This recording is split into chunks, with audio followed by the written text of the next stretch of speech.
shoot you down. He keeps bragging, carrying a knife around like it's something that he should be proud about. I ain't impressed.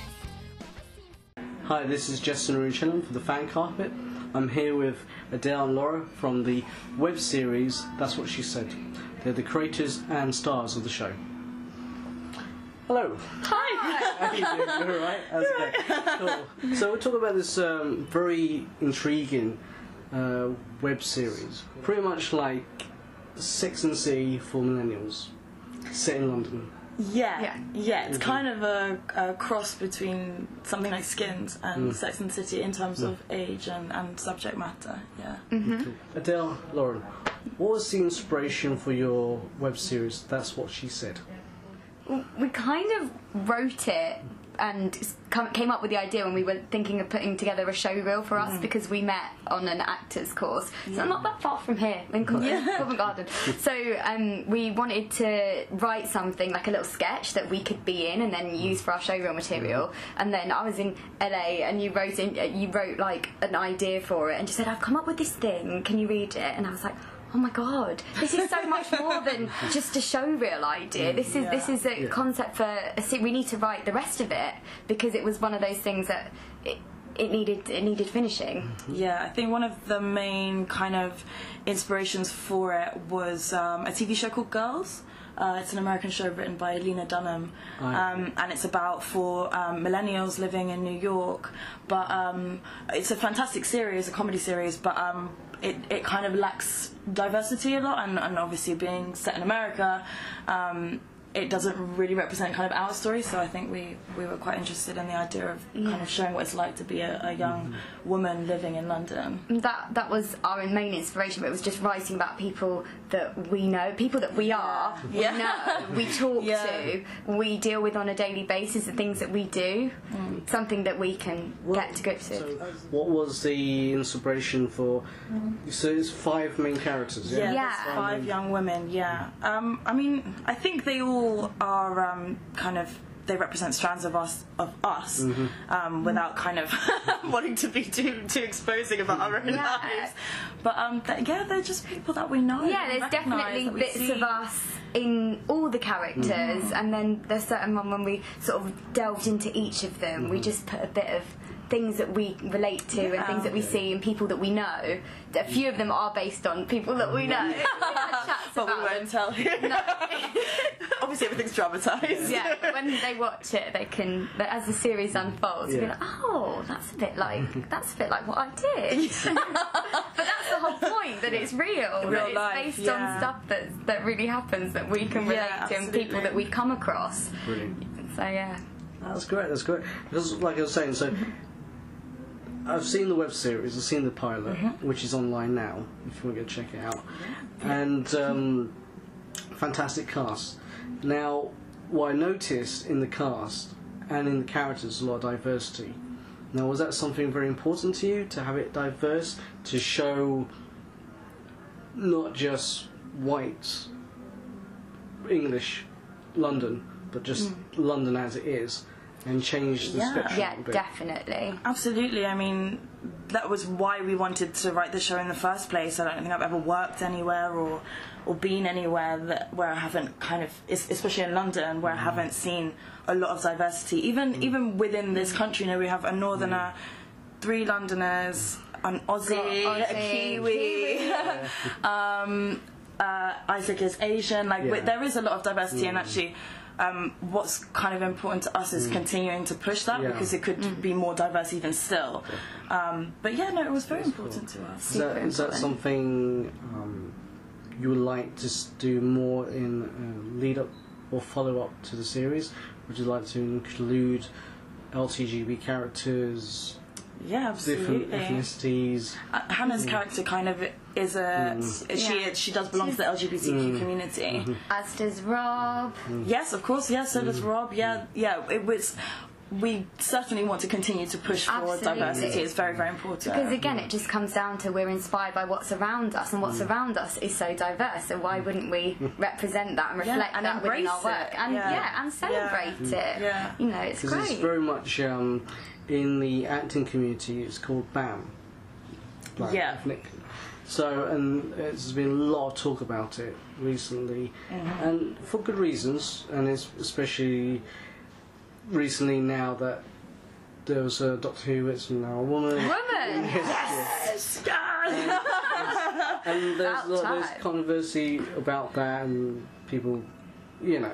I mean, it needed shaking up, though. It really did, yeah. Really did. And it's about recognising that diversity is about more than race. You know, it's also about gender. It's about being able-bodied versus being disabled. It's a kind of all-encompassing. Yeah, your background, Absolutely, your social class. Yeah, there's lots that. of things that are involved in that. So you know, it's important to kind of champion all of that for us. And that's something you would all want to do in future episodes. Absolutely, yeah. Yeah. We've written with that in mind, very much so. So there's very much a social conscious in some of the episodes, what you plan to do, because in the first episode it's very much an introduction of the characters, very much your character has a birthday party and it's an introduction to our friends and shenanigans and like typical young ladies in London having a drink, having a house party.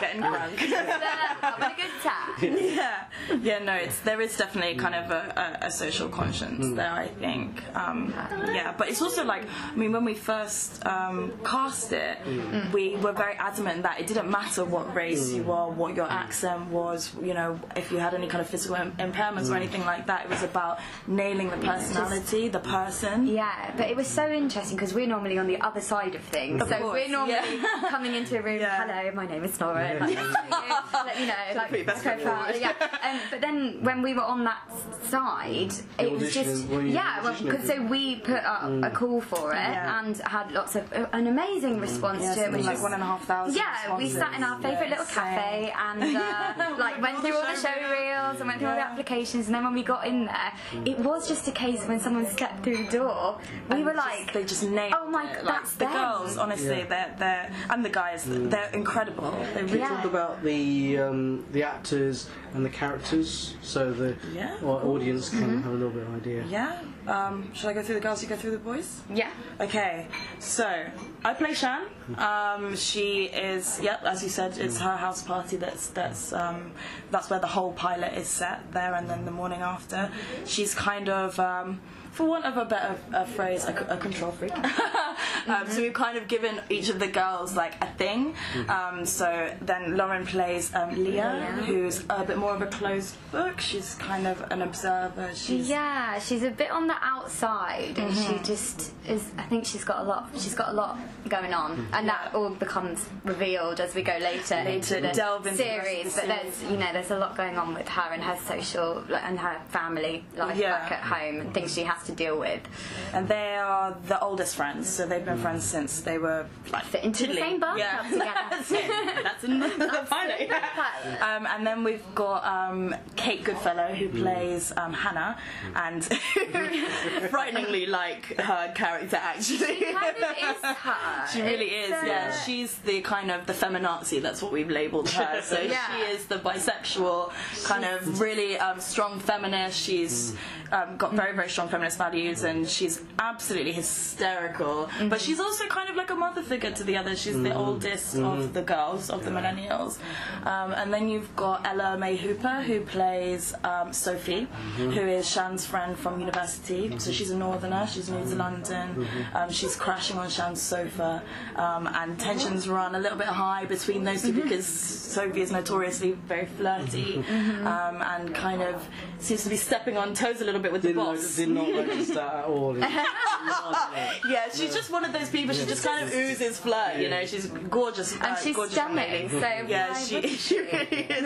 And then there's Jen, who's played by Abby Andrews, who is a recent graduate of Aura. Congratulations, Abby. Yay!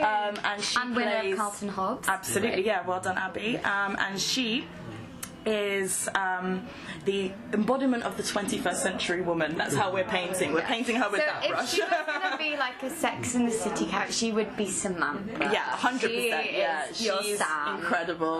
There Kind of a man-eater. there is certain scenes that... Yeah, there's a brilliant scene. She's a so funny. fantastic actress. Very quick timing. Yeah, she really It did nail cracks me that up scene. so much watching that. Yeah, they've got very good chemistry, her and Paddy Leishman. Yeah, And that leads us on to the boys. So Paddy Leishman, he's from New Zealand, a musician, and he plays Dan, who is Jen's Tinder date, and her latest conquest. And so they kind of have their little... It's the first time that they've been together, out and about, and they're at a party. And things take off. You have to watch the pilot to find out. But but he sticks around, and he's not what you think that he's gonna be. Yeah. So that's quite nice. We like him. And then we've got Isaac playing Rob. Yeah. Isaac Sidhu playing Rob, and he is our favourite beloved Gaysian. And he just throws immense shapes in the pie scene. He just brought it to life. So much energy, everything. And he is one of Jen's flatmates, so he lives with her. And then we have Matthew Blagden playing... He plays Alex. Alex, yes. So we've got Alex marketing. Alex, another one of Jen's flatmates. Yeah. And we get to learn more about Alex and Rob's characters as we go into the series. Yep. Oh, and don't forget John Wolfe, who plays We have John Wolfe. Yeah, our barman. the boss. Yeah, the big he's boss Shan's of boss. the pub. Yeah. So He gets a little too close for comfort to one of our characters. Recently divorced and is kind of figuring out how to deal with being married for so long and then coming into the world again. And, does he date? How does he interact with women and young pretty ladies? So It's a lot. and he's figuring it out. Yeah. Brilliant. So let's talk about the production. What was the production process? How did it... And I heard that the film was just 2 days. Oh yes. Yeah. 2 days. We like a challenge. What was our call? So we set the call at like 6 in the morning, and on some of the nights we didn't wrap till about midnight. Maybe midnight. Yeah. So production had a very long days for 2 days. It was very intense. But I think the kind of word to describe the whole process has been hustle. It's just been majorly about the hustle, pulling in favours, left, right, and centre, because we made this on a very, very small budget. Yeah. Well, that's one of the things that impressed me when I was doing my research on the project, was that you did this all on your own back. Yeah, totally. Oh yeah, we have no money. We're working class girls ourselves, so we don't really come. But it's not as if we can be like, hi, Bank of Mum and Dad, can we have like $1,000 to make this? And we actually made it. We started we did a crowdfunding campaign for like £500, and we made it on 500. And luckily, we just called in as many favours as we could, begged, borrowed, stolen. You got like a lot of, from what I saw on the pilot, a lot of extras and a lot of people there, and a lot of people coming in, and from what the research did, you had a lot of friends. We did, well. And we pulled in a lot of new people, and that was really, I think, one of our biggest selling points has always been that we want to build a community of people. So now we have a community of even more actors and obviously production crew, and it's always been about building something together that is all of ours. Obviously we created it, but we want something for everybody, and that everyone can also enjoy. Because that was the point. We wanted to create something that we would watch and that we want to watch and we want to be a part of. And we're so lucky in that we've got the message out and people have jumped on board and said, we want to be a part of this, we want to watch this, we want to be involved in it. Well, another thing when I was doing my research was that the TV pilots came out last week, and it's already gone over 1,000 views on YouTube. We're so happy. How do you feel about that? How did that even happen? It's actually insane. Like, honestly, I don't know about you, Lauren, but I've been talking about this non-stop for the last however many, for the last year. Every year. As soon as we started coming up with the idea for it, we've just been talking about it to anyone and everyone that will listen. and Even if the they ones don't that want to won't. listen, like, we'll still be there. Like, how are we doing this series? And it's very gratifying, and it's just important to us because, you know, new media is everywhere now, you know. Everyone's kind of creating their own content, and quite rightly so, but in order to get the best kind of feedback and the most feedback, obviously you need views. So we're so grateful to everybody that shares it. About the feedback, what was the feedback been? Yeah, it's been very positive. You know, obviously, you know, people have offered constructive criticism stuff, and we value that so much. It's the first thing that either of us have written and produced. And produced it and put it all together. So of course there was going to be bits, and even now, a year on, looking back, we're like, oh, we could have done something more there. We could have changed that shot. We could have done this. That could have linked in. You know, that of course you're good. But that's like whenever you create anything, even if you do like a painting, it's never finished. There's always something that you can room to learn. Room to learn, room to develop, and you know. But that's what we did in the time that we had on the equipment that we had with the team that we had, and we're so proud of it. Yeah, really so proud. It's rough around the edges, but so are we. There we are, and people like it, which is amazing. Like it's incredibly humbling to have people say nice things about something that you've made. You know, we're very nervous about kind of putting it out there, as well as excited, obviously. But it's been really incredible. As pilots go, you know, like this has been to receive such amazing feedback, and we did a little screening of it as well. But more people came to that than we expected. Yeah, we had like 70 people. It was a good screening. Really cool. I attended the screening, and I was impressed by it, and it was nice to see something that I've heard a lot about. Yeah. And to see it whole, it was great. It was fantastic. We loved having you there. Yeah. We love you, Jess. Let's keep that.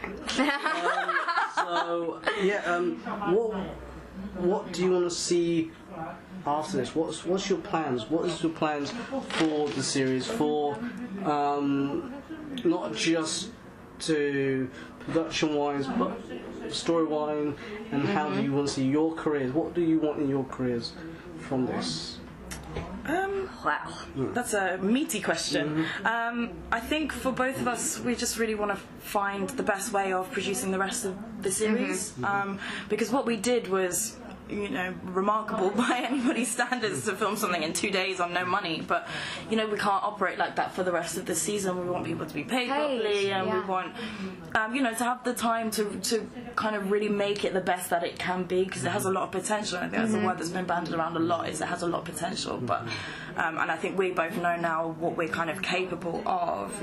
But it's about finding someone that, you know, either a commissioner or, you know, another production company, because we've already got one attached, or whatever it is, somebody that can help us really bring that potential out. And we just want to maintain the community that we've already established and continue to grow it. And if people can watch it and enjoy it and be entertained and see their lives reflected back and enjoy the drama and the comedy and the sadness and everything in it, then we can, you know, be very happy girls, because that's what we want. We wanted to create something that we want to watch and be a part of it, because when you're an actress, the dream is to just be happy doing what you love and playing the roles that you want to play and telling the stories that you want to tell, and to be able to do that and earn a living from that for me it's absolutely everything. Everything. And it has opened more doors as well, like writing. If you had told me a year and a half ago that I would have written a series, I know, when we sat down,